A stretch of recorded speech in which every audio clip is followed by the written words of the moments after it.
Kenalkan dulu, nama saya Aryati. Saya sebagai analis atau ATRM, ahli teknologi laboratorium medis. Saya bekerja di rumah sakit. Anak saya 3. Anak yang pertama, anak yang kedua, alhamdulillah tidak ada masalah. Hamil yang ketiga, saya mengalami black tick ovum. Hamil yang keempat, saya keguguran. Dan hamil yang kelima, pada saat saya hamil yang kelima ini, saya itu konsultasi ke dokter.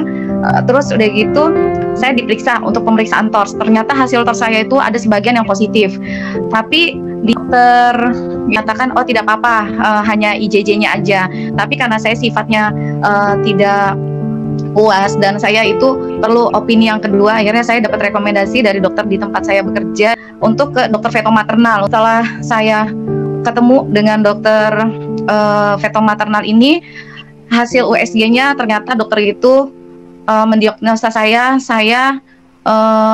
placenta increta, yang artinya jadi ada miom tapi dia itu menempel di plasenta. Jadi misalnya ini plasenta, ini miom, dan sebelahnya lagi tuh bayi saya. Dan di situ saya divonis ini kasus 1000 banding 1, agak sulit, dan saya divonis bayi ini tidak bisa lebih dari 27 minggu. Pada saat itu Bulani, saya itu bingung terus udah gitu, karena kan saya sudah mengalami kegagalan hamil ketiga dan hamil keempat. Dokter itu juga bilang, kamu mau hamil berapa kali juga kamu akan ada masalah, karena miomnya ini sifatnya tuh nempel di plasenta gitu kan. Pada saat itu kandungan saya itu di usia 3 bulan saya ketemu sama dokter fetomaternal ini. Terus ukuran si miom itu 2 cm, bayi saya 2,4 cm. Jadi sama hampir besar kan Bu, hanya bedanya 0,4 cm. Saya udah nggak tahu lagi harus gimana, karena kalau 27 minggu itu kan pasti bayi masih prematur. Nggak akan sempurna otaknya dan semuanya. Terus saya akhirnya dikenalin sama ibunya Gita untuk pakai produk Alfameta. Terus udah gitu ya, namanya ikhtiar, semua itu kan saya balikin lagi ke yang punya hidup gitu. Tapi saya tetap ikhtiar, saya pakai Alfameta dan saya pakai Alpaspin. Jadi saya mulai minum Alfameta di usia 3 bulan. Saya terus, tapi saya belum ketemu dokter itu sampai usia 6 bulan. Dokter yang fetomaternal yang Bulani ya. Jadi selama 3 bulan saya shopping dokter di dokter kandungan yang lain, tapi dokter kandungan semua saya shopping dokter. Dokter menyatakan oh nggak ada miomnya. Terus ada lagi dokter ada miom, tapi saya tidak tahu ini posisinya increta atau tidak, karena saya bukan feto, dia bilang gitu kan. Udah, saya terus minum Alfameta selama 3 bulan dan saya tempelin Alpaspin ini ke kandungan saya. Dan alhamdulillah pas menjelang usia 6 bulan saya akhirnya bertemu dengan dokter fetomaternal itu. Dan alhamdulillah dokternya juga bingung Bulani. Saya itu sampai di dalam ruangan itu lebih dari setengah jam. Dokter itu bingung. Saya udah USG bolak-balik ke kanan ke kiri. Itu tuh dokternya sampai ngomong, "Kamu minum apa? Kamu diminumin obat apa?" Saya diem aja karena saat itu saya bingung. "Kenapa ya, Dok?" gitu kan. "Miomnya tambah besar ya, Dok." Saya gitu kan. Enggak ada miom sama sekali, dia bilang gitu. Saya langsung gimana ya, Bu? Rasanya gila banget ya. Ya, sampai merinding saat itu. Alhamdulillah gitu, karena kan saya punya waktu 6 bulan itu kan 24 minggu. Saya divonisnya 27 minggu itu bayi itu harus diambil gitu kan. Saya sampai bengong, dokter itu nanya. Saya ingat cuman, "Kamu minum apa? Kamu minum apa?" Saya nggak jawab karena saya masih shock gitu ya, Bu. Terus akhirnya, "Kenapa ya, Dok?" kata suami saya. Ini nggak ada, sampai saya tuh 45 menit Bulani, saya tuh di dalam tuh sampai dokter itu bilang semua bagus, dari otaknya nggak ada masalah, semua ukuran, terus jantung, ginjalnya oke, semuanya oke, sampai ukuran semuanya. Saya bilang, "Anak saya normal, dokter, normal, nggak ada kurang satu apapun." Sampai ya mukanya Bulani, saya saat itu mukanya nggak bisa ngomong apa, saya cuma bersyukur, alhamdulillah, saya cuma bisa ngomong itu. Sampai akhirnya saya lanjut tetap minum ini sampai lahir ya, Bu.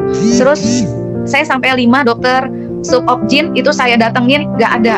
akhirnya saya baru percaya, alhamdulillah gitu kan. Nah, dan vonis yang 27 minggu itu alhamdulillah tidak terjadi. Sampai itu bayi untuk 40 minggu Ibu nggak lahir-lahir. Akhirnya iya sampai 40 minggu nggak ada mules, nggak ada apa. Akhirnya saya udah sesar. Nah, saya ngomong sama dokter saya karena ada kejadian, saya punya sepupu seperti itu. Jadi bayinya juga in kereta tapi kalah. Jadi bayinya 8 bulan harus diangkat dan kondisi bayinya itu lebih kecil daripada si Miumnya. Saya ketemu sama dokter itu, saya bilang, dokter nanti dalam proses sesar apabila nanti perut saya ada miom atau kista, saya minta tolong dokter sekalian dibersihkan gitu kan. Ya. Udah hari-harinya Bulani saya disesar, terus udah gitu dokter itu bilang, karena memang dokternya juga baik banget, teman sejawat, dia bilang, Mbak ini nggak ada apa-apa ya, tanya nih teman-teman gitu kan. Alhamdulillah setelah bayi saya udah bayi saya sudah dikeluarkan, nih bayinya alhamdulillah normal, tidak kurang satu apapun. Terus udah gitu si dokter itu bilang, alhamdulillah di perutnya nggak ada apa-apa Bu, alhamdulillah banget, bener-bener nggak ada miom, nggak ada kista. Nah di situ Bu saya makin makin percaya banget gitu kalau misalnya produk ini memang benar-benar bagus dan saya mau mau berbagi sama orang lain gitu Bu. Nah, dan ada satu lagi Bu yang saya perlu ceritakan, mungkin bisa dilihat bayi saya nanti ada fotonya umur 4 bulan. Makanya setelah lahir bayi saya itu memang bentuk tempurung kepalanya itu ada batas tegas. Jadi tidak seperti anak saya yang pertama atau yang kedua atau bayi yang lain yang saya pernah lihat. Jadi tempurung kepalanya itu tempurung kepala. Nah ini nih Bu, di sini bisa lihat itu batas kepala anak saya itu lebih kelihatan jelas ya Bu ya. Jadi kayak sambungannya itu, dan itu kayak kalau menurut saya semacam kayak bando.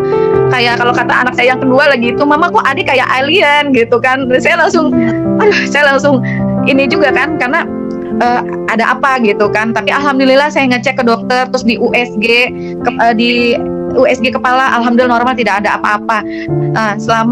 Selama menyusui saya juga minum Alfameta dan saya kasih ini Bu. Jadi setiap dia tidur Alpaspinnya itu saya sorotin Bu di kepalanya. Nah alhamdulillah di usia 1 tahun ya Bu, 1 tahun tuh alhamdulillah itu bagus, udah seperti sedia kala normal, nggak. Nah ini nih Bu yang 1 tahun nih Bu.